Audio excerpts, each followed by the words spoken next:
Halo semuanya, perkenalkan nama saya Florin Giovanni Pada dengan NIM 240200051. Dan saya Kiko Andriana Liawin dengan NIM 240200060.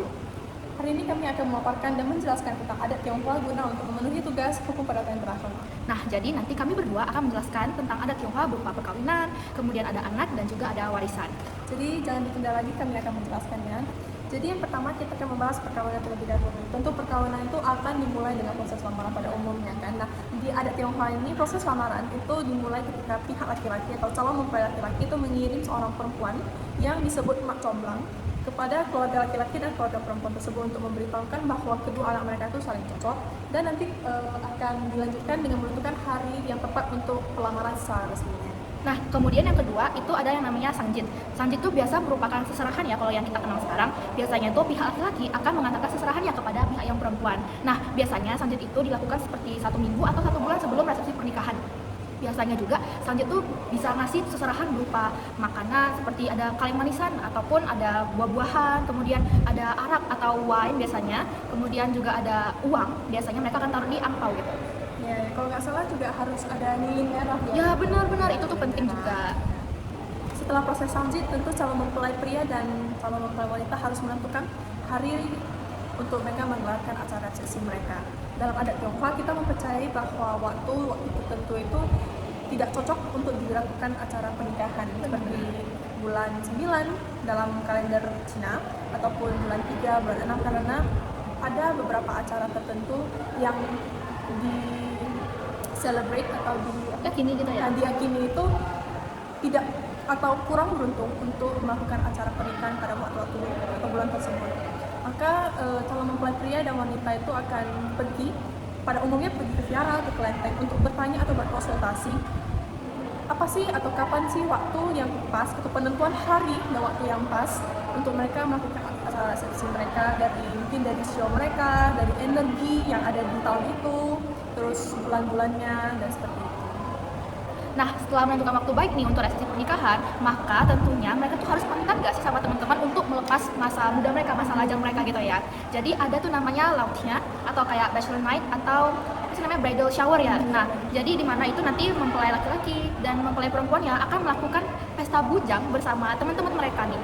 Dan dulunya mereka percayai bahwa acara tersebut harus dilakukan di tempat kediaman calon mempelai perempuannya. Namun seiring berkembangnya waktu, itu tuh akan lebih bebas ya, benar-benar lebih fleksibel. Yang mungkin mempelai lelaki di tempat lelaki gitu, mempelai perempuan ya buatnya di tempat untuk khusus perempuan gitu.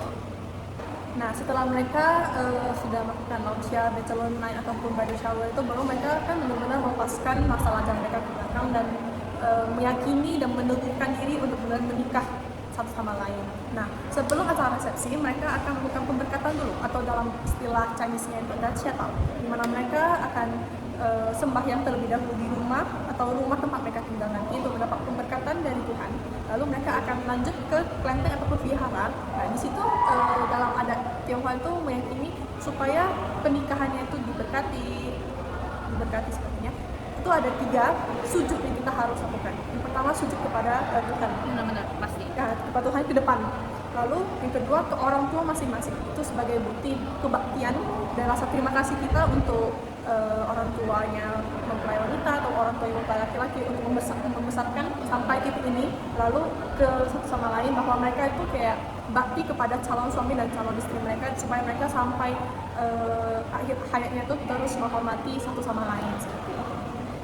Nah, setelah acara pemberkatan, maka tibalah kita di mana di acara hari hani ya kan. Itu ada yang namanya pangte. Nah, apa sih itu pangte? Itu semacam kayak ritual atau tradisi di mana calon pengantin pria dan wanita itu memberikan teh gitu ya, menuangkan teh kepada pihak-pihak keluarganya, misalkan kepada orang tuanya atau tantenya atau omnya gitu kan, atau bahkan benar-benar atau yang kayak kakaknya nih yang udah menikah bisa juga itu kan. Nah, biasanya uniknya itu orang yang dituangkan teh mereka akan memberikan uang ataupun perhiasan yang dipercaya nantinya akan membantu perekonomian dari kedua pengantin baru tersebut nih. Keren nggak sih, lucu banget ya? Iya, berarti kayak anggapnya itu ada sebuah doa dan perhiasan itu atau kan bisa perhiasan ataupun uang angpau kan. Nah, mungkin mereka udah kayak memberikan doa, nasihat mereka juga gitu kepada kedua pengantin barunya tersebut.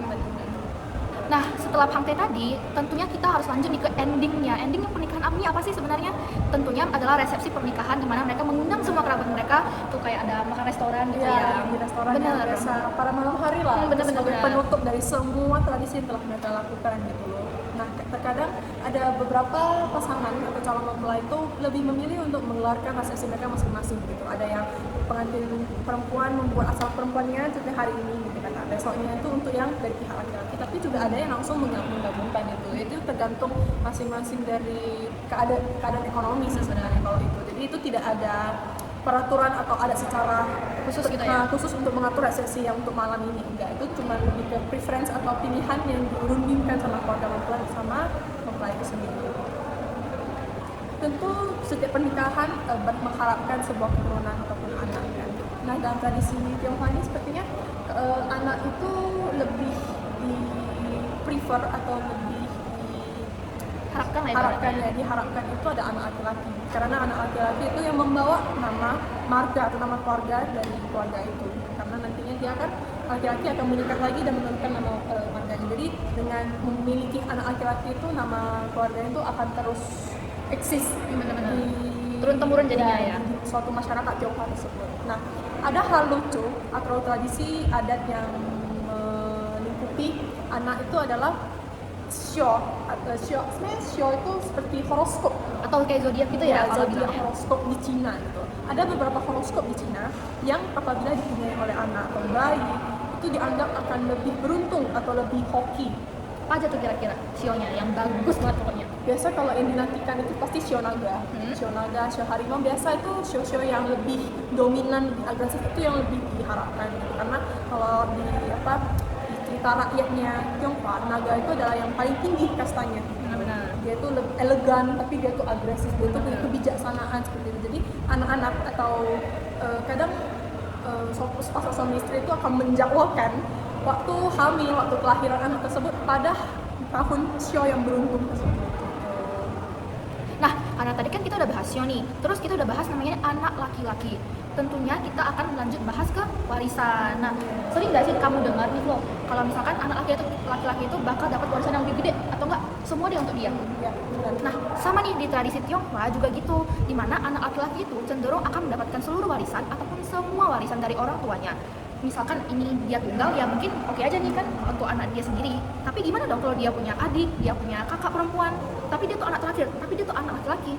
Nah, tentu saja tetap akan diberikan ke anak laki-lakinya. Meskipun mau dia lahir awal, tengah atau bungsu pun tetap Benar-benar. dalam Tionghoa itu mereka tetap memprioritaskan lah, mengistimewakan anak laki-laki ini gitu loh. Karena kalau tidak kan seperti yang tadi saya bilang, anak laki-laki ini yang membawa nama marga, nama keluarga mereka kan. Jadi dari situ pemikiran orang Tionghoa yang dulu menganggap bahwa anak laki-laki ini dia yang lebih prioritas, dia itu yang benar-benar menjadi pilar suatu keluarga, dan suatu saat nanti kan anak laki-laki ini akan menikah lagi Benar-benar. dengan orang lain dan Seperti akan yang marga tadi ya? akan memimpin suatu keluarga. Nah, memimpin keluarga itu pasti membutuhkan ekonomi, Benar-benar. ekonomi yang stabil lah minimal. Makanya orang tua akan cenderung memberikan seluruh harta warisan itu kepada anak laki-laki supaya anak laki-laki ini mungkin bisa kembangkan atau mempergunakan untuk keluarga dia ke depannya seperti itu.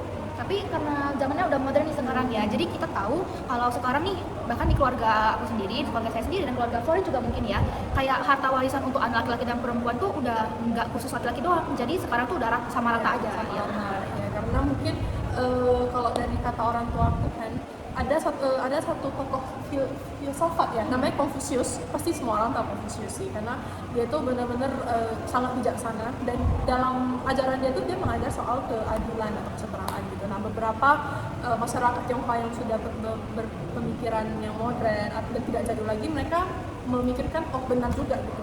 Meskipun anak saya itu contohnya ada dua ya, dua-duanya berhak atas warisan saya. Saya tidak akan pilih hanya kasih ke anak cowok aja. Saya setara gitu ya. Ya, benar. Nah, itu dia penjelasan singkat dari kami tentang adat istiadat Tionghoa, di mana kita membahas tadi tentang pernikahan, terus ada anak, terus ada warisan yang terakhir.